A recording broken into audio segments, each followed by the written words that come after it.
Star Wars 7x7 episode 2190. A couple of weeks ago, we got a longer gameplay reveal trail from Star Wars Squadrons, and along with it, some interviews and deep dives, including one with Ian Frazier, the creative director from Electronic Arts, who had a lot to say about Star Wars Squadrons that goes well beyond what you see on screen. Punch it!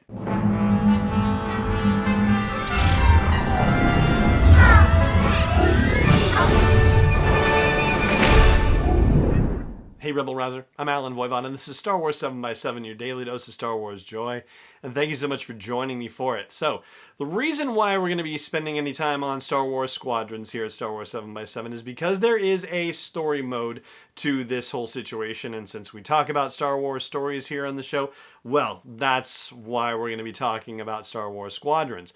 Now, as I mentioned at the top, Ian Frazier, who is the creative director at Electronic Arts, gave an in-depth interview to Polygon about various elements of the game, and in particular the story. So today we're going to talk about the things that he revealed and also the things that are hinted at by the things that he revealed. For a start, he says that the overwhelming majority of the game, and I'm quoting from his quotes in Polygon, says it takes place after the Battle of Endor, like a few months after Endor, but well before the Battle of Jakku. You're seeing one of the military campaigns that gets us from maybe we can win to actually winning at the Battle of Jakku. So there's that, and Frazier says he can't go into details, but the story plays a pretty key role in how the rebels are ultimately able to win at Jakku, so it leads to big events. As far as the beginning of the game, it's a little different. He says they actually start with a prologue, so when the game kicks off, it's set right after the Death Star has blown up Alderaan.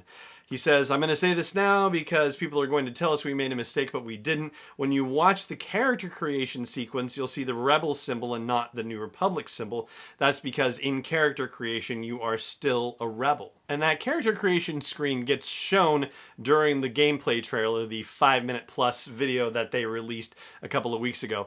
The names of the two pilots that you're going to play as are Case Cassandora on the Imperial side and Rao High Moon on the Rebel side. And yeah, it is a Rebel symbol with Rao, and eventually I guess it will become a New Republic symbol once you jump into the meat of the game, as Fraser describes it, which is all post-Endor. Now, I find it particularly interesting that they are starting a prologue with the Death Star and Alderaan, because that seems to play into the backstory of Lyndon James, who is in charge of Vanguard Squadron. Wow. Vanguard Squadron, right? So here is from StarWars.com the deal with Lyndon James again. We've talked about this on the show previously, but it says that he rose through the ranks of the rebellion after the destruction of Alderaan by hunting Imperial capital ships. It goes on to say that though he's still a combat pilot, he's found a knack for command, coordinating several successful missions behind Imperial lines, and that he has been given a classified assignment for the New Republic, which is what we're going to get into in Star Wars Squadrons. And I have to say, this is one of the things that has me particularly intrigued, because in the old Star Wars space combat games like X-Wing and TIE Fighter and whatnot, particularly with TIE Fighter, there was this thing called the Secret Order of the Emperor, and you could take the missions and do all the Imperial stuff, and that was fine, but you could also do these additional missions that were part of something that would get you in a thing called the Emperor's Circle. And they didn't necessarily affect, the main part of the gameplay. It was just other accolades that you could earn as a result. But these were sort of like spy missions that were in addition to your regular objectives. And I am wondering whether something like that is going to come up inside Star Wars Squadrons. Because even though Javes is not necessarily an intelligence officer, he has been in the presence of and working with and even approving plans that were drafted with the assistance of intelligence officers. I'm thinking of the fact that he opined on the mission to Pandem Nye that is depicted in the first Alphabet Squadron novel, and Karen Aden and Erica Quell developed that mission. So yeah, and he's working on a classified mission. It does just make me wonder, especially when you also consider that a lot of the developers and people who are involved in the making and creation of Star Wars Squadrons are fans of these old school space combat Star Wars games, and wouldn't it be fun to see an element like that in there? Especially when you also throw in the fact that Their goal with this is not to do extra downloadable content packs and expansions to the game and whatnot. Their whole philosophy with this is that it's you buy it and you're done with it. That's at least what's conveyed in the interview. They said they don't have any plans to do DLCs or expansions of this. So wouldn't it be interesting to see them have this additional element, especially when all the things that you can get in the game are earned in the game? And speaking of things that you earn in the game, there's a scene that we see in the gameplay trailers where a TIE bomber is using a laser beam that does not just go pew pew pew, but actually is like one solid beam that blasts. And if you're familiar with general TIE bomber lasers, you know that they generally don't do that, right? They usually go pew pew pew, right? So apparently this is a thing. According to Frazier, it says, by default, you're right, but we let players modify their ships in the game pretty heavily, and one of the weapons we allow, and this one is actually allowed in both factions, is a composite beam,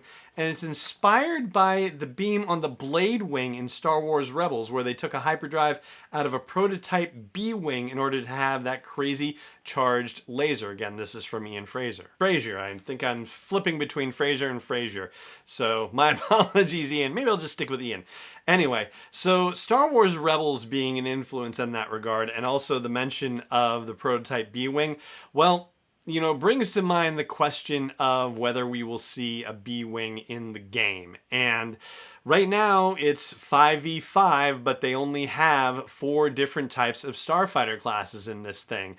There have been things where, interviews have said, yeah, we've got X-Wings and TIE Fighters and a few surprises. We can't show you the whole thing, but they have shown, 8 different ships in this thing. So maybe that's the case. Maybe there is going to be another class of starfighter. Maybe you're going to be able to swap out a Y-Wing for a B-Wing instead. And what would that mean for the Imperial side? Because it would have to be balanced out, right? You would need another ship on the Imperial side to counterbalance that situation. Well, seeing as how we are referring to Star Wars Rebels as a source of information, and heck, Harrison Dula is in this thing, so yeah, that's another tie to Rebels.